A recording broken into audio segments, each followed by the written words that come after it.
ನಮಸ್ತೆ ವೀಕ್ಷಕರೇ, ನಾನು ಈ ದಿನ ಕೇರಳ ಶೈಲಿಯಲ್ಲಿ ಮಾಡುವಂತಹ ಒತ್ತು ಶಾವಿಗೆ ಅಥವಾ ಇಡಿಯಪ್ಪಂ ಯಾವ ರೀತಿ ಮಾಡೋದು ಅಂತ ತೋರಿಸ್ಕೊಡ್ತಾ ಇದ್ದೀನಿ. ಹಾಗೆ ಈ ಇಡಿಯಪ್ಪಂಗೆ ಕಾಂಬಿನೇಷನ್ ಆಗಿ ತರಕಾರಿ ಸಾಗು ಅಥವಾ ವೆಜಿಟೇಬಲ್ ಸ್ಟ್ಯೂ ಯಾವ ರೀತಿ ಮಾಡೋದು ಅಂತ ತೋರಿಸ್ಕೊಡ್ತಾ ಇದ್ದೀನಿ. ತುಂಬ ಸುಲಭವಾಗಿ ಮಾಡಬಹುದು, ಕಡಿಮೆ ಸಮಯದಲ್ಲಿ ಮಾಡಬಹುದು. ಹಾಗೆ ನಿಮಗೆ ಈ ವಿಡಿಯೋ ಇಷ್ಟ ಆದರೆ ಪ್ಲೀಸ್ ವಿಡಿಯೋನ ಲೈಕ್ ಮಾಡಿ ಮತ್ತು ಚಾನಲ್ಗೆ ಸಬ್ಸ್ಕ್ರೈಬ್ ಮಾಡಿ. ಈಗ ಇಡಿಯಪ್ಪಂ ಯಾವ ರೀತಿ ಬಂದಿದೆ ಅಂತ ತೋರಿಸ್ತೀನಿ ನೋಡಿ. ತುಂಬ ಹುಡಿ ಹುಡಿಯಾಗಿ ಬಂದಿದೆ ನೋಡಿ, ಒಂದಕ್ಕೊಂದು ಶಾವಿಗೆಗಳು ಅಂಟ್ಕೊಂಡಿಲ್ಲ. ಈಗ ಇಡಿಯಪ್ಪಂ ಮತ್ತು ತರಕಾರಿ ಸಾಗು ಯಾವ ರೀತಿ ಮಾಡೋದು ಅಂತ ನೋಡ್ಕೊಳ್ಳೋಣ ಬನ್ನಿ. ಮೊದಲು ಕೇರಳ ಶೈಲಿಯ ಸಾಗು ಯಾವ ರೀತಿ ಮಾಡೋದು ಅಂತ ತೋರಿಸ್ಕೊಡ್ತಾ ಇದ್ದೀನಿ. ಪಾತ್ರೆಗೆ 2 ಟೇಬಲ್ ಸ್ಪೂನಷ್ಟು ಎಣ್ಣೆ ಹಾಕ್ಕೊಂಡಿದ್ದೀನಿ. ನೀವಿಲ್ಲಿ ಸೂರ್ಯಕಾಂತಿ ಎಣ್ಣೆ ಉಪಯೋಗಿಸಬಹುದು ಅಥವಾ ತೆಂಗಿನ ಎಣ್ಣೆ ಉಪಯೋಗಿಸಬಹುದು. ತೆಂಗಿನ ಎಣ್ಣೆಯಲ್ಲಿ ಈ ಸಾಗು ಮಾಡಿ ನೋಡಿ, ತುಂಬಾ ಚೆನ್ನಾಗಿ ಬರುತ್ತೆ. ತೆಂಗಿನ ಎಣ್ಣೆ ಬೇಡ ಅನಿಸಿದ್ರೆ ಈ ರೀತಿ ಸೂರ್ಯಕಾಂತಿ ಎಣ್ಣೆ ಉಪಯೋಗಿಸ್ಕೊಳ್ಳಿ. ನಂತರ 3 ಏಲಕ್ಕಿ, 4 ಲವಂಗ ಹಾಗೆ ಒಂದು ಸಣ್ಣ ಪೀಸ್ ಚಕ್ಕೆ ಹಾಕ್ಕೊಂಡು ಫ್ರೈ ಮಾಡ್ಕೊಳ್ತಾ ಇದ್ದೀನಿ. ಇದೇ ಸಮಯದಲ್ಲಿ ಒಂದು ದಪ್ಪ ಈರುಳ್ಳಿನ ಈ ರೀತಿ ಉದ್ದವಾಗಿ ಹೆಚ್ಚಿ ಫ್ರೈ ಮಾಡ್ಕೊಳ್ತಾ ಇದ್ದೀನಿ. ತುಂಬ ಜಾಸ್ತಿ ಪ್ರಮಾಣದಲ್ಲಿ ಈರುಳ್ಳಿ ಹಾಕುವ ಅವಶ್ಯಕತೆ ಇರೋದಿಲ್ಲ, 1 ಈರುಳ್ಳಿ ಹಾಕಿದ್ರೆ ಸಾಕಾಗುತ್ತೆ. ಈಗ ನೋಡಿ, ಈರುಳ್ಳಿ ಚೆನ್ನಾಗಿ ಫ್ರೈ ಆಗಿದೆ. ಈ ಸಮಯದಲ್ಲಿ 3 ಹಸಿರು ಮೆಣಸಿನಕಾಯಿ ಹಾಕ್ಕೊಂಡಿದ್ದೀನಿ. ನಂತರ 1 ಟೀ ಸ್ಪೂನಷ್ಟು ಸಣ್ಣದಾಗಿ ಹೆಚ್ಚಿರುವಂಥ ಶುಂಠಿ ಹಾಕ್ಕೊಂಡು ಫ್ರೈ ಮಾಡ್ಕೊಳ್ತಾ ಇದ್ದೀನಿ. ಖಾರ ಜಾಸ್ತಿ ಬೇಕು ಅನಿಸಿದ್ರೆ ಹಸಿರು ಮೆಣಸಿನಕಾಯಿ ಪ್ರಮಾಣ ಕೂಡ ಜಾಸ್ತಿ ಮಾಡ್ಕೋಬಹುದು. ಈಗ ನೋಡಿ, ಈರುಳ್ಳಿ ಬಣ್ಣ ಬದಲಾಗಿದೆ. ಈ ಸಮಯದಲ್ಲಿ ಅರ್ಧ ಕಪ್ಪಷ್ಟು ಕ್ಯಾರೆಟ್ ಹಾಕ್ಕೊಂಡಿದ್ದೀನಿ. ನಂತರ ಅರ್ಧ ಕಪ್ ಬೀನ್ಸ್ ಹಾಕ್ಕೊಂಡಿದ್ದೀನಿ. ಹಾಗೆ ಅರ್ಧ ಕಪ್ಪಷ್ಟು ಆಲೂಗೆಡ್ಡೆ ಹಾಕ್ಕೊಳ್ತಾ ಇದ್ದೀನಿ. ಆಲೂಗೆಡ್ಡೆನ ಸಿಪ್ಪೆ ತೆಗೆದು ನಂತರ ಕಟ್ ಮಾಡಿ ಹಾಕ್ಕೊಂಡಿದ್ದೀನಿ. ಈಗ 1/4 ಕಪ್ಪಷ್ಟು ಹಸಿ ಬಟಾಣಿ ಹಾಕ್ಕೊಳ್ತಾ ಇದ್ದೀನಿ. ಹಸಿ ಬಟಾಣಿ ಇದ್ದರೆ ಹಾಕೊಳ್ಳಿ, ಇಲ್ಲ ಅಂತಂದರೆ ಹಾಗೆ ಕೂಡ ಈ ಸಾಗು ಮಾಡಬಹುದು. ಈಗ 1/4 ಟೀ ಸ್ಪೂನಷ್ಟು ಉಪ್ಪು ಹಾಕಿ ಚೆನ್ನಾಗಿ ಮಿಕ್ಸ್ ಮಾಡ್ಕೊಳ್ತಾ ಇದ್ದೀನಿ. ಈ ಸಮಯದಲ್ಲಿ ಉಪ್ಪು ಹಾಕೋದ್ರಿಂದ ತರಕಾರಿ ಎಲ್ಲ ಚೆನ್ನಾಗಿ ಉಪ್ಪಿಡಿಯುತ್ತೆ. ನಂತರ 2 ಕಪ್ಪಷ್ಟು ತೆಳುವಾದ ತೆಂಗಿನ ಹಾಲನ್ನು ಹಾಕ್ಕೊಳ್ತಾ ಇದ್ದೀನಿ. ಒಂದು ಮೀಡಿಯಂ ಸೈಜ್ ತೆಂಗಿನಕಾಯಲ್ಲಿ ಅರ್ಧ ಹೋಳು ತೆಂಗಿನಕಾಯಿನ ಚೆನ್ನಾಗಿ ರುಬ್ಕೊಂಡು ಈ ರೀತಿ ಹಾಲನ್ನ ಸಪ್ರೇಟ್ ಮಾಡಿ ಇಟ್ಕೊಂಡಿದ್ದೀನಿ. ಈಗ ತೆಳುವಾದ ತೆಂಗಿನ ಹಾಲನ್ನು ಹಾಕೋಬೇಕಾಗತ್ತೆ. ಈಗ ನೋಡಿ, 1 ಗರಿಯಷ್ಟು ಕರಿಬೇವಿನ ಸೊಪ್ಪನ್ನ ಹಾಕ್ಕೊಳ್ತಾ ಇದ್ದೀನಿ. ಒಗ್ಗರಣೆಗೆ ಕರಿಬೇವಿನ ಸೊಪ್ಪು ಹಾಕೋ ಅವಶ್ಯಕತೆ ಇರೋದಿಲ್ಲ ಈ ಸಾಗು ಮಾಡಲಿಕ್ಕೆ. ಈ ಸಮಯದಲ್ಲಿ ಕರಿಬೇವಿನ ಸೊಪ್ಪನ್ನ ಹಾಕಿ ಚೆನ್ನಾಗಿ ಮಿಕ್ಸ್ ಮಾಡ್ಕೊಳ್ಳಿ. ಹಾಗೆ ರುಚಿಗೆ ತಕ್ಕಷ್ಟು ಉಪ್ಪು ಹಾಕಿ ಚೆನ್ನಾಗಿ ಮಿಕ್ಸ್ ಮಾಡ್ಕೊಳ್ತಾ ಇದ್ದೀನಿ. ಈಗ ಲಿಡ್ ಕ್ಲೋಸ್ ಮಾಡಿ 7 ರಿಂದ 8 ನಿಮಿಷ ಮೀಡಿಯಂ ಫ್ಲೇಮಲ್ಲಿ ಬೇಯಲಿಕ್ಕೆ ಇಡ್ತಾ ಇದ್ದೀನಿ. ತರಕಾರಿ ಎಲ್ಲ ಚೆನ್ನಾಗಿ ಬೇಯಬೇಕು, ಅದಕ್ಕೋಸ್ಕರ 7 ರಿಂದ 8 ನಿಮಿಷ ಬೇಯಲಿಕ್ಕೆ ಇಟ್ಟಿದ್ದೀನಿ. ಈಗ ನೋಡಿ, ತರಕಾರಿ ಎಲ್ಲ ಚೆನ್ನಾಗಿ ಬೆಂದಿದೆ. ನೋಡಿ, ತರಕಾರಿ ಎಲ್ಲ ಚೆನ್ನಾಗಿ ಬೆಂದಿದೆ. ಈ ರೀತಿ ತರಕಾರಿ ಎಲ್ಲ ಚೆನ್ನಾಗಿ ಬೆಂದ ನಂತರ ಅಷ್ಟೇ ಅರ್ಧ ಕಪ್ಪಷ್ಟು ಗಟ್ಟಿಯಾದ ತೆಂಗಿನ ಹಾಲನ್ನು ಹಾಕ್ಕೊಳ್ತಾ ಇದ್ದೀನಿ. ಗಟ್ಟಿಯಾದ ತೆಂಗಿನ ಹಾಲನ್ನು ಈ ಸಮಯದಲ್ಲಿ ಹಾಕೋಬೇಕಾಗತ್ತೆ. ಬೇಕನ್ಸಿದ್ರೆ ರುಚಿ ನೋಡಿ ಉಪ್ಪು ಹಾಕ್ಕೊಂಡು ಮತ್ತೆ ಮಿಕ್ಸ್ ಮಾಡ್ಕೊಳ್ಳಿ.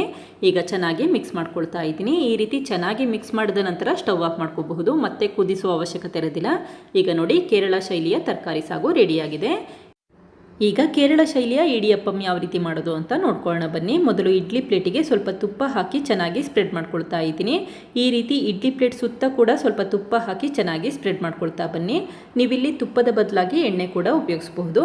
ಹಾಗೆ ಶಾವಿಗೆ ಮಿಷನ್ಗೂ ಕೂಡ ಸ್ವಲ್ಪ ತುಪ್ಪ ಹಾಕಿ ಚೆನ್ನಾಗಿ ಸ್ಪ್ರೆಡ್ ಮಾಡ್ಕೊಳ್ತಾ ಇದ್ದೀನಿ. ನಂತರ ಈ ರೀತಿ ಶಾವಿಗೆ ಪ್ಲೇಟ್ಗೂ ಕೂಡ ಸ್ವಲ್ಪ ತುಪ್ಪ ಹಾಕಿ ಚೆನ್ನಾಗಿ ಸ್ಪ್ರೆಡ್ ಮಾಡಿ ಇಟ್ಕೊಂಡಿದ್ದೀನಿ. ಈಗ ಒತ್ತು ಶಾವಿಗೆ ಮಾಡಲಿಕ್ಕೆ ಮಿಷನ್ ರೆಡಿ ಮಾಡಿ ಇಟ್ಕೊಂಡಿದ್ದೀನಿ. ನಂತರ ಮತ್ತೊಂದು ಪಾತ್ರೆಗೆ 3 ಕಪ್ಪಷ್ಟು ನೀರು ಹಾಕ್ಕೊಳ್ತಾ ಇದ್ದೀನಿ. ಕೇರಳ ಶೈಲಿಯಲ್ಲಿ ಇಡಿಯಪ್ಪಂ ಅಥವಾ ಒತ್ತು ಶಾವಿಗೆ ಮಾಡಲಿಕ್ಕೆ ಕೇವಲ 10 ನಿಮಿಷ ಸಾಕಾಗುತ್ತೆ, ತುಂಬ ಸುಲಭವಾಗಿ ಮಾಡಬಹುದು. ಈಗ ನೋಡಿ, 3 ಕಪ್ಪಷ್ಟು ನೀರು ಹಾಕ್ಕೊಂಡಿದ್ದೀನಿ. ನಂತರ ಊರಿನ ಹೈ ಫ್ಲೇಮಲ್ಲಿ ಇಟ್ಕೊಂಡಿದ್ದೀನಿ. ಈಗ ರುಚಿಗೆ ತಕ್ಕಷ್ಟು ಉಪ್ಪು ಹಾಕ್ಕೊಂಡಿದ್ದೀನಿ. ನಂತರ 1 ಟೀ ಸ್ಪೂನ್ ತುಪ್ಪ ಅಥವಾ ಎಣ್ಣೆ ಹಾಕ್ಕೊಂಡಿದ್ದೀನಿ. ಯಾವಾಗ ನೀರು ಚೆನ್ನಾಗಿ ಕುದಿಲಿಕ್ಕೆ ಶುರುವಾಗುತ್ತೆ ಆವಾಗ ಸ್ಟವ್ ಆಫ್ ಮಾಡ್ಕೊಳ್ಳಿ. ಈಗ ಮತ್ತೊಂದು ಬೌಲ್ಗೆ 2 ಕಪ್ಪಷ್ಟು ಅಕ್ಕಿ ಹಿಟ್ಟು ಹಾಕ್ಕೊಳ್ತಾ ಇದ್ದೀನಿ. ನೀವಿಲ್ಲಿ ಇಡಿಯಪ್ಪಂ ಅಕ್ಕಿ ಹಿಟ್ಟನ್ನು ಕೂಡ ಉಪಯೋಗಿಸಬಹುದು. ನಂತರ ತುಂಬ ಸುಡ್ತಾ ಇರುವಂಥ ನೀರನ್ನು ಸ್ವಲ್ಪ ಸ್ವಲ್ಪನೇ ಹಾಕ್ಕೊಂಡು ಚೆನ್ನಾಗಿ ಮಿಕ್ಸ್ ಮಾಡ್ಕೊಳ್ತಾ ಇದ್ದೀನಿ. ಈ ರೀತಿ ಸ್ವಲ್ಪ ಸ್ವಲ್ಪನೇ ನೀರು ಹಾಕ್ಕೊಂಡು ಚೆನ್ನಾಗಿ ಮಿಕ್ಸ್ ಮಾಡ್ಕೊಳ್ತಾ ಬನ್ನಿ. ತುಂಬ ನೀರು ಕುದೀತಾ ಇರಬೇಕು, ಅಂಥ ನೀರಲ್ಲಿ ಈ ಅಕ್ಕಿ ಹಿಟ್ಟನ್ನು ಮಿಕ್ಸ್ ಮಾಡ್ಕೋಬೇಕಾಗುತ್ತೆ. ಬೆಚ್ಚಗಿರುವಂಥ ನೀರು ಅಥವಾ ತಣ್ಣೀರನ್ನು ಹಾಕ್ಕೊಂಡು ಮಿಕ್ಸ್ ಮಾಡ್ಕೋಬೇಡಿ, ಆವಾಗ ಇಡಿಯಪ್ಪಂ ಅಥವಾ ಒತ್ತು ಶಾವಿಗೆ ಚೆನ್ನಾಗಿ ಬರೋದಿಲ್ಲ. ಈ ರೀತಿ ಸ್ವಲ್ಪ ಸ್ವಲ್ಪನೇ ನೀರು ಹಾಕ್ಕೊಂಡು ಚೆನ್ನಾಗಿ ಮಿಕ್ಸ್ ಮಾಡ್ಕೊಳ್ತಾ ಬನ್ನಿ. ಮನೆಯಲ್ಲಿ ಬಿಡಿಸಿರುವಂಥ ಅಕ್ಕಿ ಹಿಟ್ಟಿದ್ರೆ ಅದರಲ್ಲೇ ಒತ್ತು ಶಾವಿಗೆ ಮಾಡಬಹುದು, ತುಂಬಾ ಚೆನ್ನಾಗಿ ಬರುತ್ತೆ. ಇಲ್ಲ ಅಂತಂದರೆ ಅಂಗಡಿಯಲ್ಲಿ ಇಡಿಯಪ್ಪಂ ಅಕ್ಕಿ ಹಿಟ್ಟು ತೊಗೊಂಡು ಅದರಲ್ಲೇ ಮಾಡಬಹುದು. ಈಗ ನೋಡಿ, ಸಾಫ್ಟಾಗಿ ಅಕ್ಕಿ ಹಿಟ್ಟು ಬಂದಿದೆ. ನೀರಿನ ಪ್ರಮಾಣ ಕರೆಕ್ಟಾಗಿದೆ ಅಂತ ಅರ್ಥ. ತುಂಬ ನೀರು ಹಾಕ್ಕೊಂಡು ತೆಳು ಮಾಡ್ಕೊಳ್ಳೋಕೆ ಹೋಗಬೇಡಿ. ನೋಡಿ, ಇನ್ನೂ ಅರ್ಧ ಕಪ್ಪಷ್ಟು ನೀರು ಹಾಗೆ ಉಳಿದಿದೆ. 2.5 ಕಪ್ಪಷ್ಟು ನೀರು ಹಾಕಿದ್ರೆ ಸಾಕಾಗುತ್ತೆ. 1-2 ನಿಮಿಷ ಲಿಡ್ ಕ್ಲೋಸ್ ಮಾಡಿ ಹಾಗೆ ಇಟ್ಟಿದ್ದೀನಿ. ಹಿಟ್ಟು ಸ್ವಲ್ಪ ಬಿಸಿ ಇರಬೇಕಾದ್ರೆ ಈ ರೀತಿ ಕೈಯಲ್ಲಿ ಚೆನ್ನಾಗಿ ಮಿಕ್ಸ್ ಮಾಡ್ಕೊಳ್ತಾ ಇದ್ದೀನಿ. 1-2 ನಿಮಿಷ ಹಿಟ್ಟನ್ನು ಚೆನ್ನಾಗಿ ನಾದ್ಕೊಳ್ತಾ ಬನ್ನಿ. ಸಾಫ್ಟ್ ಆಗಬೇಕು, ಅಲ್ಲಿವರೆಗೂ ನಾದ್ಕೊಳ್ತಾ ಬನ್ನಿ. ಹಿಟ್ಟನ್ನು ತುಂಬ ನೀರು ಹಾಕ್ಕೊಂಡು ತೆಳು ಮಾಡ್ಕೊಳ್ಳೋಕೆ ಹೋಗಬೇಡಿ, ಅಥವಾ ತುಂಬ ಗಟ್ಟಿಯಾಗೂ ಇರೋದು ಬೇಡ. ಈ ಕನ್ಸಿಸ್ಟೆನ್ಸಿ ಇದ್ದರೆ ಸಾಕು. ನೀವು ಅಕ್ಕಿ ರೊಟ್ಟಿಗೆ ಮಾಡ್ತಿರಲ್ಲ ಆ ಕನ್ಸಿಸ್ಟೆನ್ಸಿಯಲ್ಲಿ ಹಿಟ್ಟನ್ನು ರೆಡಿ ಮಾಡಿ ಇಟ್ಕೊಂಡ್ರೆ ಸಾಕು. ಈಗ ಮತ್ತೆ ಲಿಡ್ ಕ್ಲೋಸ್ ಮಾಡಿಟ್ಕೊಂಡಿದ್ದೀನಿ. ಅಕ್ಕಿ ಹಿಟ್ಟನ್ನು ತಣ್ಣಗಾಗಲಿಕ್ಕೆ ಬಿಡಬೇಡಿ, ಸ್ವಲ್ಪ ಬಿಸಿ ಇರಬೇಕಾದ್ರೇ ಶಾವಿಗೆನ ಒತ್ತಿಟ್ಕೋಬೇಕಾಗತ್ತೆ. ಈಗ ಅಕ್ಕಿ ಹಿಟ್ಟಿನ ಮಿಶ್ರಣ ಈ ರೀತಿ ಉಂಡೆ ಕಟ್ಕೊಂಡು ನಂತರ ಒತ್ತು ಶಾವಿಗೆ ಮಿಷನ್ ಒಳಗೆ ಹಾಕ್ಕೊಳ್ತಾ ಇದ್ದೀನಿ. ಈಗ ಲಿಡ್ ಕ್ಲೋಸ್ ಮಾಡಿ ಅಕ್ಕಿ ಹಿಟ್ಟನ್ನ ಹಾಗೆ ಎತ್ತಿಟ್ಕೊಳ್ತಾ ಇದ್ದೀನಿ. ಈ ರೀತಿ ಲಿಡ್ ಕ್ಲೋಸ್ ಮಾಡೋದ್ರಿಂದ ಅಕ್ಕಿ ಹಿಟ್ಟು ಒಣಗೋದಿಲ್ಲ ಮತ್ತು ತಣ್ಣಗಾಗೋದಿಲ್ಲ ಅಂತಷ್ಟೇ.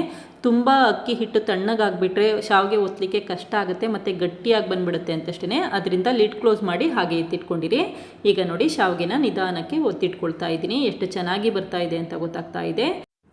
ಈ ರೀತಿ ಶಾವಿಗೆಗಳು ಉದ್ದವಾಗಿ ಬರಬೇಕು ಮತ್ತು ಶಾವಿಗೆಗಳು ಒಂದಕ್ಕೊಂದು ಅಂಟಬಾರ್ದು. ನೋಡಿ ಎಷ್ಟು ಚೆನ್ನಾಗಿ ಉದ್ದವಾಗಿ ಶಾವಿಗೆಗಳು ಬರ್ತಾ ಇದೆ ಅಂತ ಗೊತ್ತಾಗ್ತಾ ಇದೆ. ಅಕಸ್ಮಾತ್ ಏನಾದರೂ ಈ ಶಾವಿಗೆಗಳು ಕಟ್ಟಾಗ್ತಾ ಇದೆ ಅಂತ ಅಂದರೆ ನಾವು ಶಾವಿಗೆ ಮಾಡಲಿಕ್ಕೆ ಅಕ್ಕಿ ಹಿಟ್ಟನ್ನು ಕಲಸಿದ್ವಲ್ಲ ಅದನ್ನು ಸರಿಯಾಗಿ ಮಾಡಿಲ್ಲ ಅಂತ ಅರ್ಥ. ಅಂದರೆ ನೀರಿನ ಪ್ರಮಾಣ ಕರೆಕ್ಟಾಗಿ ತೊಗೊಂಡಿಲ್ಲ, ತೆಳುವಾಗಿ ಅಕ್ಕಿ ಹಿಟ್ಟನ್ನು ಕಲಸಿದ್ದೀವಿ, ಅಥವಾ ಅಕ್ಕಿ ಹಿಟ್ಟನ್ನು ನಾದಬೇಕಾದ್ರೆ ಚೆನ್ನಾಗಿ ನಾದ್ಕೊಂಡಿಲ್ಲ ಅಂತ ಅರ್ಥ. ಅದಕ್ಕೋಸ್ಕರ ಅಕ್ಕಿ ಹಿಟ್ಟನ್ನು ಕಲಿಸ್ಬೇಕಾದ್ರೆ ನೀರಿನ ಪ್ರಮಾಣ ಕರೆಕ್ಟಾಗಿ ತೊಗೊಳ್ಳಿ.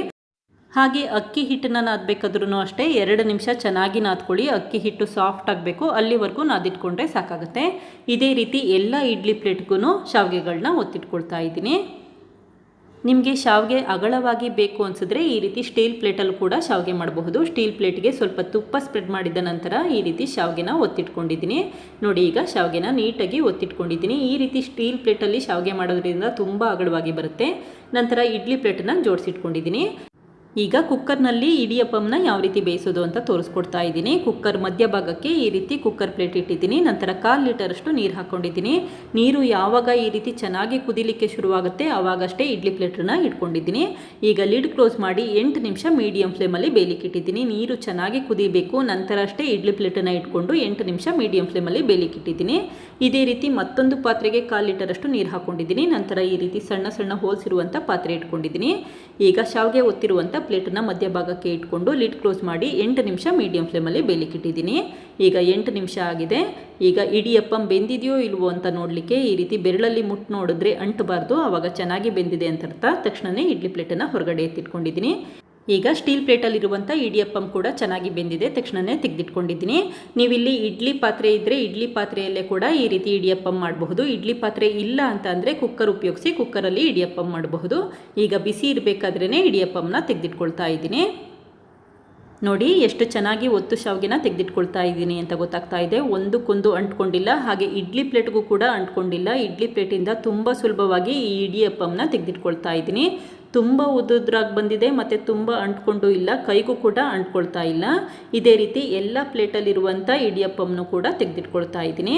ಹಾಗೆ ಸ್ಟೀಲ್ ಪ್ಲೇಟಲ್ಲಿರುವಂಥ ಇಡಿಯಪ್ಪಂನು ಕೂಡ ತೆಗೆದಿಟ್ಕೊಳ್ತಾ ಇದ್ದೀನಿ. ನೋಡಿ ಎಷ್ಟು ಉದ್ದುದ್ರಾಗಿ ಬಂದಿದೆ ಅಂತ ಗೊತ್ತಾಗ್ತಾ ಇದೆ. ತುಂಬಾ ರುಚಿಯಾಗಿರುತ್ತೆ ಮತ್ತು ತುಂಬ ಸುಲಭವಾಗಿ ಈ ಇಡಿಯಪ್ಪಂ ಮಾಡಬಹುದು.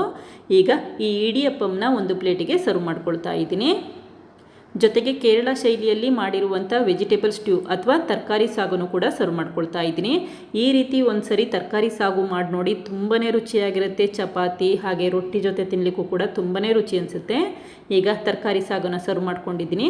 ಜೊತೆಗೆ ಈರುಳ್ಳಿ ಮತ್ತು ಟೊಮೆಟೊ ಚಟ್ನಿ ಕೂಡ ಸರ್ವ್ ಮಾಡ್ಕೊಳ್ತಾ ಇದ್ದೀನಿ. ಈಗ ಇಡಿಯಪ್ಪಂ ಯಾವ ರೀತಿ ಬಂದಿದೆ ಅಂತ ತೋರಿಸ್ತೀನಿ ನೋಡಿ. ತುಂಬಾ ಹುಡಿ ಹುಡಿಯಾಗಿ ಬಂದಿರುತ್ತೆ, ಒಂದಕ್ಕೊಂದು ಶಾವಿಗೆಗಳು ಅಂಟ್ಕೊಂಡಿಲ್ಲ. ನೋಡಿ ಸುಲಭವಾಗಿ ಕೈಯಿಂದನೇ ಶಾವಿಗೆಗಳನ್ನ ಬಿಡಿಸ್ಕೋಬಹುದು. ನೋಡಿ ಎಷ್ಟು ಸುಲಭವಾಗಿ ಈ ಶಾವಿಗೆಗಳನ್ನ ಬಿಡಿಸ್ಕೊಳ್ತಾ ಇದ್ದೀನಿ ಅಂತ ಗೊತ್ತಾಗ್ತಾ ಇದೆ. ಶಾವಿಗೆಗಳು ಒಂದಕ್ಕೊಂದು ಅಂಟ್ಕೊಂಡಿಲ್ಲ, ಹಾಗೆ ಕಟ್ಟಾಗ್ತಾನೂ ಇಲ್ಲ. ತುಂಬ ಉದ್ದವಾಗಿ ಶಾವಿಗೆಗಳು ಬಂದಿದೆ. ನೋಡಿದ್ರಲ್ಲ ವೀಕ್ಷಕರೇ, ಕೇರಳ ಶೈಲಿಯಲ್ಲಿ ಇಡಿಯಪ್ಪಂ ಹಾಗೆ ಕೇರಳ ಶೈಲಿಯಲ್ಲಿ ತರಕಾರಿ ಸಾಗು ಎಷ್ಟು ಸುಲಭವಾಗಿ ಮಾಡಿದೆ ಅಂತ ಗೊತ್ತಾಯ್ತಲ್ವಾ. ಕೇವಲ 15ರಿಂದ 20 ನಿಮಿಷದಲ್ಲಿ ಮಾಡಬಹುದು. ನೀವು ಕೂಡ ಒಮ್ಮೆ ಪ್ರಯತ್ನಿಸಿ, ಖಂಡಿತ ಇಷ್ಟಪಡ್ತೀರಾ. Thank you. ಲೈಕ್ ಮಾಡಿ ಮತ್ತು ಸಬ್ಸ್ಕ್ರೈಬ್ ಮಾಡಿ.